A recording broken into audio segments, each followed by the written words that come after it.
우리를 변화시켜서 이 말씀에 의해서 살아야 하는 것이죠. 여러분들이 아시는 저 오렌지 카운티에 한인사회에서 제일 크게 성장한 은혜교회를 아시지요. 그 은혜교회를 처음에 김광신 목사님께서 시작하실 때에 교회 예산의 60%를 선교를 위해서 쓰기로 작정을 하신 겁니다. 그런데 그 교회가 오늘날 한인사회에서 가장 영향력 있는 교회가 되었습니다. 제가 목회할 때에도 그저 할 수만 있으면 어떻게 해서라도 선교하려고 애를 썼어요. 그랬더니 여러분들이 이름을 대면 다 아실 만한 선배님이 저한테 편지를 하나 보냈습니다. 선교하는 교회가 부흥한다더니 로스필드 교회가 성장하고 있군요. 격려의 말씀이죠. 우리 예수님께서 부활하시자마자 그 제자들을 갈릴리에서 만나자고 약속을 하시잖아요. 그래서 제자들이 다 갈릴리로 갔는데 예수님이 그 어느 산에서 제자들을 만나셔서 그 제자들에게 아주 귀한 말씀을 전하십니다. 부활하신 후에 첫 번째 제자들에게 주시는 말씀입니다. 그 말씀이 오늘 마태복음 28장 18절서부터 우리에게 전해질 것입니다. 우리 한번 같이 보실까요? 다 같이 봉독해 주시기 바랍니다. 11 제자가 갈릴리에 가서 예수께서 지시하신 산에 이르러 예수를 배웠고 경배하나 아직도 의심하는 사람들이 있더라. 예수께서 나와 말씀하시며 이르시되 하늘과 땅의 모든 권세를 내게 주셨으니 그러므로 너희는 가서 모든 민족을 제자로 삼아 아버지와 아들과 성령의 이름으로 세례를 베풀고 내가 너에게 부탁한 모든 것을 가르쳐 지키게 하라. 볼지어다 내가 세상 끝날까지 너희와 항상 함께 있으리라. 네, 아멘. 너희는 가서 만민에게 복음을 전하라. 이게 바로 선교거든요.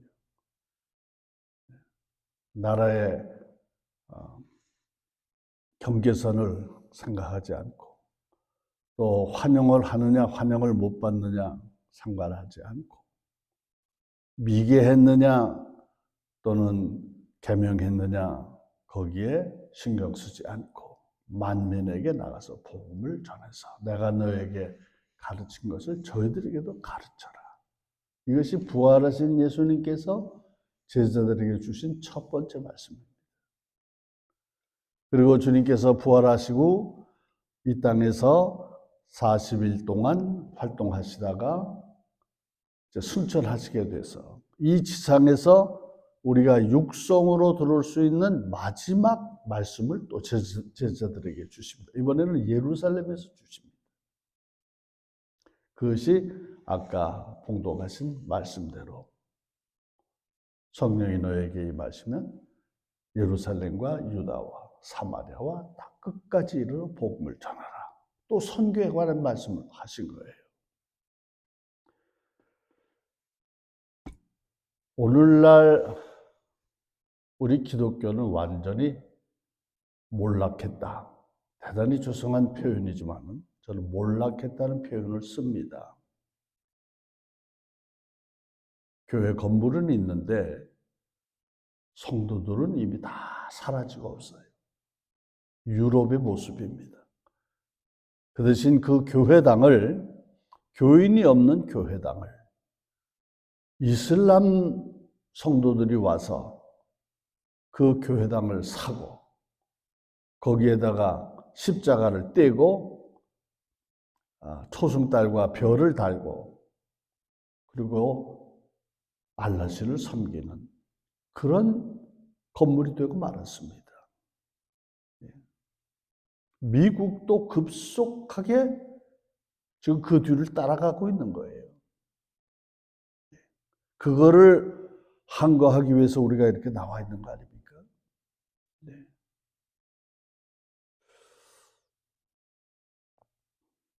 왜 이렇게 기독교가 철저하게 몰락했는가?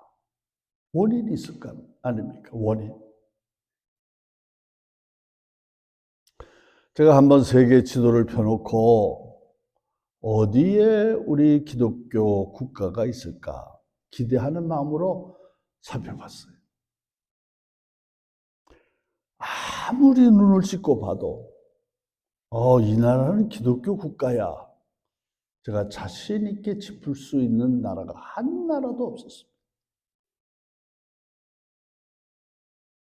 그런 반면에 이것은 이슬람 국가야. 무슬림들이 사는 동네지 하는 나라는 50개도 넘었습니다. 적어도 무슬림들이 국교로 삼고 있는 이슬람 국가들은 보통 50%, 60%가 돼가지고 되질 않습니다. 적어야 80%, 많으면 99.9%. 이것이 이슬람 국가의 모습입니다. 상대가 안 되는 거예요. 이슬람 선교사들은 세계적으로 200만 명 이상이 나가 있습니다. 우리 기독교 선교사님들은 20만 명이 채 안 돼요. 왜 이렇게 됐을까요? 이유가 뭘까? 이거 고민해야 되지 않을까요? 우리 세워진 교회가 시작서부터 이걸 고민하면 이건 축복입니다. 가능성이 있고 희망이 있습니다. 그것은 우리 주님께서 그토록 부탁하신 만민에게 나가서 복음을 전하라. 땅 끝까지 이르러 복음을 전하라 한 이 말씀이 그만 사라져버린 거예요. 교회에서. 없어져 버린 거예요. 그리고서는 그저 개교회주의로 빠져들어가게 된 것입니다. 내 교회만 잘 되면 돼. 우리들끼리만 신앙생활 잘하면 돼. 이렇게 교회가 각각 자기의 성을 쌓고 나오질 않는 거예요. 그 안에서만 천국이라는 거예요. 이렇게 돼서 오늘날 기독교가 이 지경이 됐습니다. 그러니까 이제라도 기독교를 회복하려면 주님께서 주신 이 말씀으로 우리가 돌아가야죠.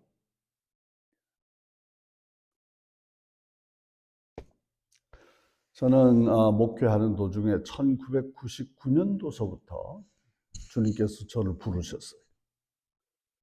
주님께서는 자기의 종들을 쓰는 방법이 다 다르신데 저는 목회하면서 선교에 관심을 가지게 되었습니다.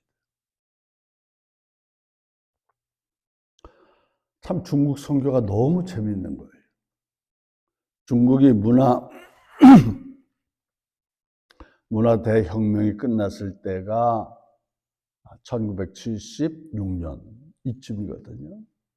그리고서 1978년에 등소평이 나라를 개방하지 않았습니까?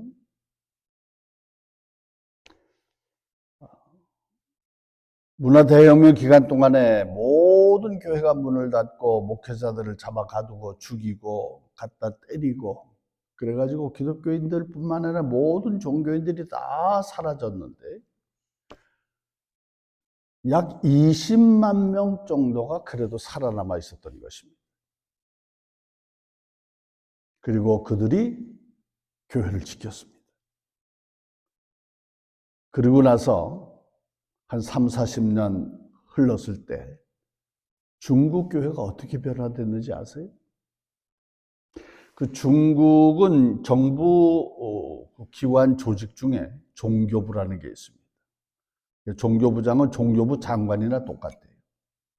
이 사람들이 하는 일은 기본적으로는 종교 기관들을 도와주는 그런 정부 조직이라고 말하지만은 종교를 탄압하고 종교를 억압하고 종교를 감시하는 역할을 하는 사람들입니다.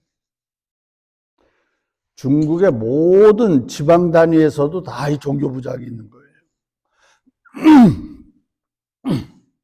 저희 같이 중국에 가서 선교하는 사람들이 제일 회피하는 인물이 종교부장입니다. 그들은 우리를 잡아 가둘 수 있는 권한이 있으니까. 그런데 중국 공산당 중앙본부의 종교부장이면 종교부장 중에서 제일 우두머리 아닙니까? 그 사람이 한국교회의 초청으로 한국에 왔어요. 기자들이 물었습니다. 중국에는 기독교인이 몇 명이나 됩니까? 이 종교부장의 입으로 1600만 명으로 우리는 파악하고 있습니다. 20만 명이 1600만 명이 됐다는 거예요. 그러면 그때 당시에 가정교회는 이런 삼자교회, 그러니까 정부가 관리하고 있는 교회들을 삼자교회라고 말하잖아요. 삼자교회보다 한 5배 정도 성도가 더 많습니다. 그러면 1600만 명에 5배를 곱하면 8천만 명 아니에요. 거기에 삼자교회까지 합하면 약 1억에 가까운 성도들이 30년 만에 퍼진 것입니다. 놀라운 기적입니다. 한국교회 부흥은 저리 가라예요. 저는 중국에 가서 주로 이제 목회자들을 만나고 주로 젊은 사람을 많이 만나러 다녔어요. 학생들. 그들에게 장학금을 주고 그들에게 신앙 상담을 해주고 인생 설계를 해주는 그런 이제 역할을 하면서 다녔는데 해마다 달라지는 것은 무엇이냐면 제가 만나는 학생들이 저는 앞으로 하나님의 일을 하는 사람이 되겠습니다. 전도자가 되겠습니다. 선교사로 나가겠습니다 하는 아이들이 자꾸 늘어나는 거였어요. 얼마나 재밌었는지 모릅니다. 그랬다가 2018년, 19년 이쯤에 시진핑이 들어와서 지금 잠깐 막혀 있어요. 그러나 올해는 안 갈 겁니다. 시진핑이 들어와서는 막 교회 십자가를 떼고 성도들이 예배드리고 나가면 그 교회당에 들어와서 막 불을 다 질러서 없애버리고 그랬지만 괜찮아요. 오래 못 갑니다. 왜? 하나님께서 그 땅을 이미 자신의 나라로 삼으셨다고 저는 확신하고 있기 때문입니다. 그때 제가 이제 지도를 펴놓고 탄식을 하고 있는 겁니다. 어째서 기독교가 씨가 말라가고 있습니까? 그때서부터 제가 기도하기 시작했어요. 하나님, 2050년도까지 50만 명의 선교사를 중국에서 내보내면 안 되겠습니까? 충분히 가능한 숫자거든요. 그 인구가 벌써 15억이 되고 그 교회가 부흥하는 속도를 보면 그리고 중국 전체가 발전하고 있는 그러한 경향을 보면 2050년까지 그때가 2005년이었으니까 한 45년 후에 중국에서만 50만 명의 선교사를 온 땅으로 보내는 것은 어렵지 않다. 그렇게 본 것입니다. 기도하는 거예요. 중국 교회는 고난당한 교회잖아요. 공산당할 때 핍박당한 교회잖아요. 더군다나 서양 선교사들이 해외에 나가서 저지른 그 수많은 잘못들, 그런 것들 때문에 기독교가 배척을 받고 있다면 중국 교회는 고난을 받았고 백인이 아닌 아시아인들이 나가서 복음을 전하게 될 때 훨씬 더 효과가 있을 것이다. 그렇게 보는 것이죠. 근데 나중에 제가 깨달은 것은 제가 그 기도를 했지만 그 기도를 시키신 분은 주님이시더라고요. 그래서 중국 온 땅을 다니면서 정말 저처럼 중국을 많이 다닌 사람이 없을 겁니다. 모르는 땅이 없을 정도로 많이 다녔는데요. 다니면서 여러분 함께 기도합시다. 중국에서 2050년까지 50만 명의 선교사가 온 세계를 향하여 나가서 복음을 전하는 이 꿈을 가지고 우리 기도하십시다. 근데 나도 모르게 제 입에서 이 기도의 제목은 주님의 꿈입니다. 주님의 비전입니다. 전하고 다니는데 막 퍼져나가는 거예요.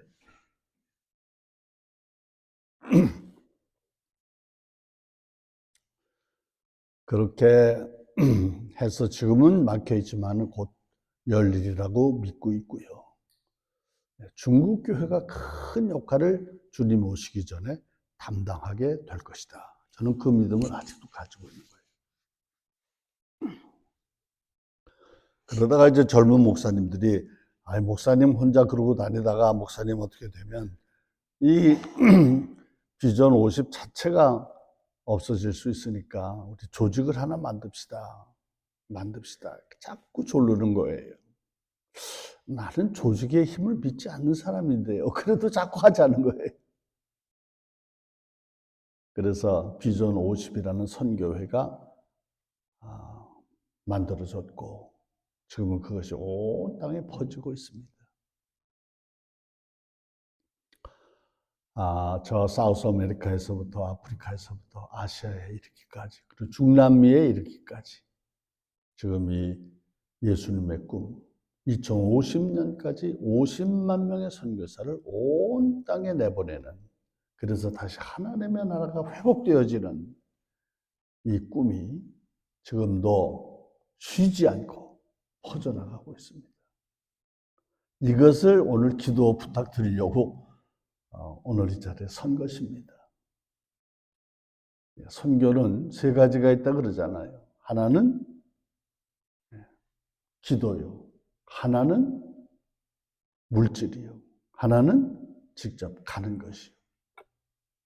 저 같은 사람은 직접 야전에 가서 싸우고 있는 사람이라면 여러분들은 뒤에서 기도해 주시는 그 역할을 하시면 우리 세워진 교회도 선교를 시작하는 교회가 되는 것입니다.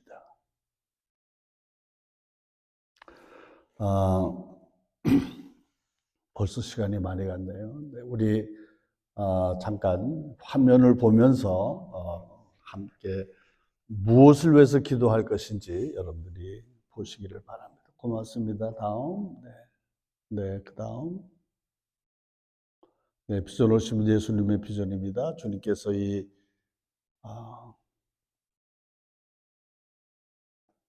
아시아 교회와 아프리카 교회 그리고 온 세계 교회를 통하여 2050년까지 50만 명 이상의 선교사를 세상으로 파송하는 비전입니다.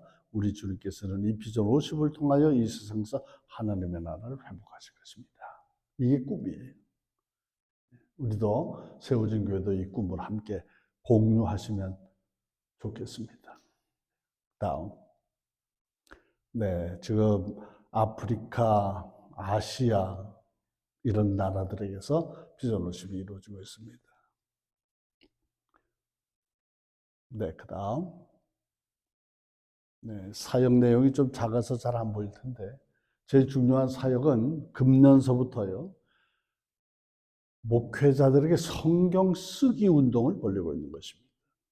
금년 초에 2,000명이 시작을 했는데 중간에 떨어져 나간 사람, 그 후에 들어온 사람 플러스 마이너스 해가지고 40명이 늘어서 2,040명이 금년 한 해 동안에 신약 성경 전체와 창세기까지 썼습니다.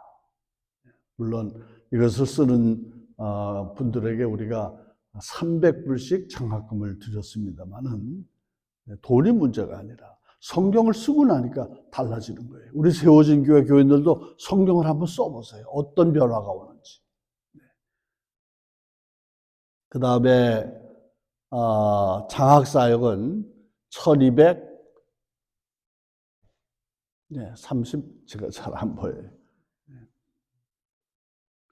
1200여 명이 어린 학생들이 또 신약성경 전체를 그리고 창세기까지 목사님들하고 똑같이 써가지고 고등학생들은 150불, 대학생들은 200불씩 장학금을 받았습니다.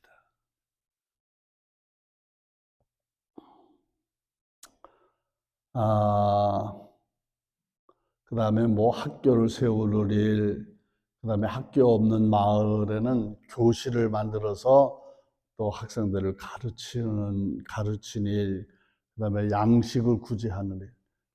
여러분, 저 아프리카에 가면요, 정말 하루에 한 끼밖에 못 먹더라고요. 하루에 한 끼도요, 멀건 그 옥수수 죽 있죠? 그거 하루에 한 끼밖에 못 먹는 사람들이 거의 태반이에요, 시골에 가면은요. 이분들한테 가족당 10kg, 그러니까 10명의 가족이 있으면 100kg 식량 보급을 해주는 겁니다. 그런 사역도 있고요. 그 다음에 뭐 우물 파는 사역, 성경을 보급하는 사역, 그 다음에 뭐 홍수로 무너진 집들 고쳐주는 거, 뭐 걷지 못하는 목회자들, 어떤 그 신체적인 불구를 가지고 있는 목회자들 도와주는 일, 또 뭐 병원에 급하게 가야 된다 그러면 또 도와주는 일, 또 뭐 세상 떠나신 목사님들 가족들을 위로해 주는 일, 또 교회 건축을 지원하는 일, 그다음에 뭐 목회자들 그 집이 다 나가서 허물어졌다 그러면 또 지어주는 일. 그다음에 여기에는 써 있지 않습니다만은 우리가 한 달에 한 번씩 DTS 클래스라고 하는 그 클래스를 합니다. 그건 뭐냐면 목회자들에게 새로운 신앙을 불어넣어주는, 새로운 신학을 깨우쳐주는 그런 일종의 신학교 역할을 하는 그런 강의인데 그것은 줌으로 하고 있습니다. 어제도 제가 인도 목회자들한테 이 줌으로 강의를 했고 오늘도 하고 내일도 해야 됩니다. 이런 사역들을 하고 있는 것입니다. 2025년에는요. 이 성경 쓰겠다는 목회자들이 훨씬 늘었어요. 한 600명 가까이 늘었습니다. 그래서 아마 한 2,500명 내지 2,600명의 목사님들이 성경을 쓰게 될 거예요. 성경을 쓰니까 막 교회가 부흥되는 거예요. 놀랍죠? 설교가 달라지니까. 그리고 성경만 쓰게 하는 게 아니라 설교문을 쓰게 하는 겁니다. 제3세계 목사님들 중에요. 설교를 써가지고 설교하는 목사님이 제가 만난 2,000여 명의 목사님들 가운데 한두 명 있을까 말까예요. 그냥 다 올라가서 무슨 얘기 하는지 모르죠. 강단에 올라가서. 그런데 설교를 쓰게 하니까 말씀이 정확해지고, 말씀에 힘이 생기고, 말씀을 다 준비해 놨으니까 자신감이 생긴다는 거예요. 교인들이 막 은혜를 받는다는 거예요. 교인들이 은혜를 받고 나가서 막 전도를 해가지고 온다는 거예요. 한번 보실까요? 다음. 네, 그 다음. 2024명의 성경 필사를 했고, 이 사역의 이름을 The Running Together이라고 붙였는데, 교회가 768개 교회가 개척이 된 거예요. 세계적으로 한 20여 개 나라에서 이렇게 됐고, 새신자가 10,000명, 1626명, 세례교인이 3,455명. 이 중에서 아프리카의 세 나라, 차드, 부룬디, 말라위의 통계는 아직 오질 않아서 여기 포함이 안 됐습니다. 다음.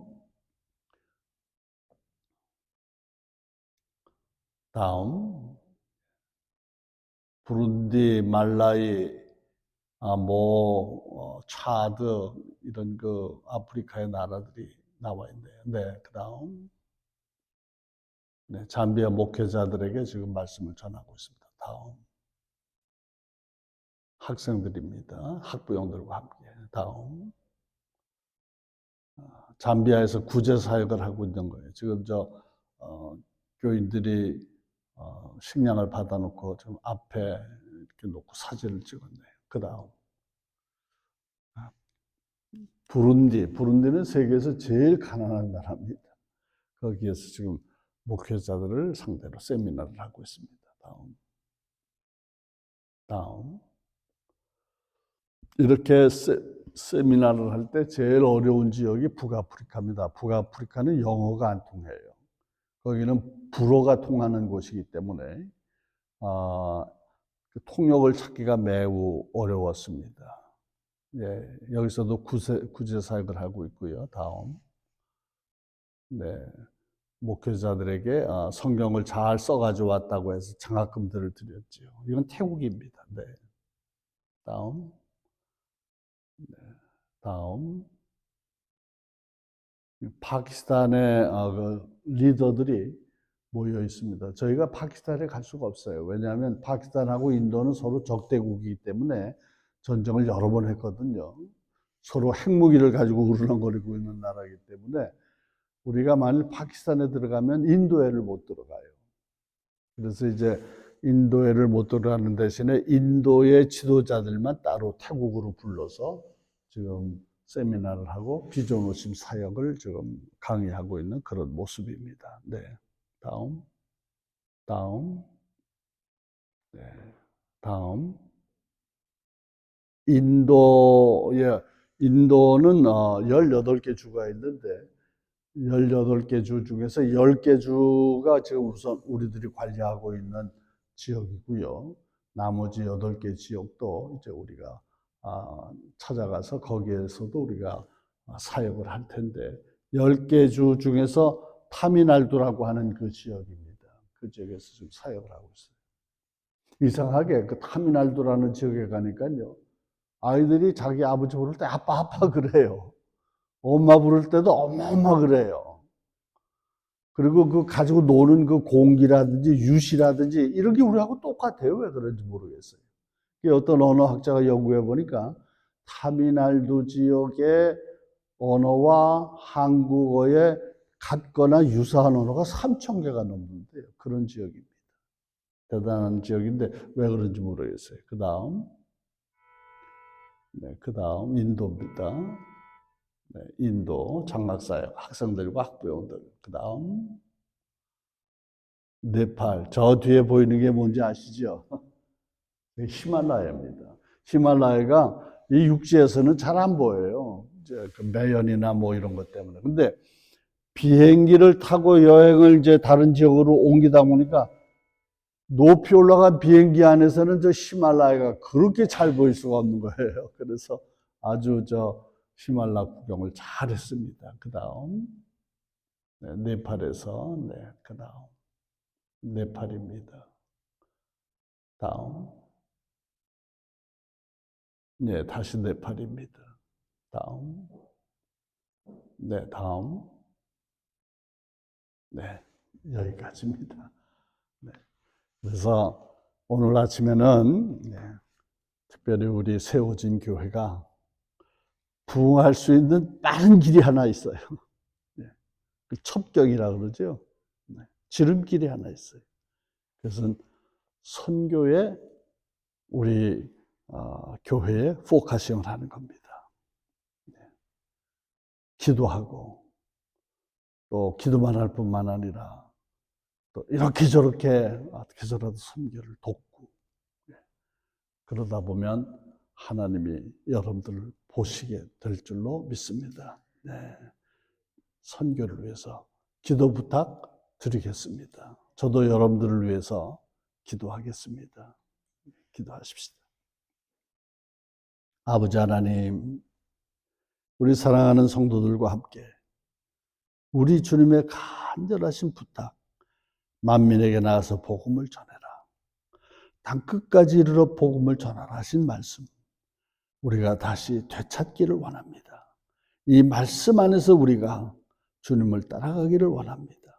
주님의 간절한 마음이 이 말씀 속에 있는 것을 저희들이 깨달을 수 있도록 축복하여 주시옵시고, 하나님, 이 길을 따라가는, 처음서부터 이 길을 걷는 우리 세워진 교회가 되도록 축복하여 주옵소서. 예수님의 이름으로 기도하옵나이다. 아멘. 다 같이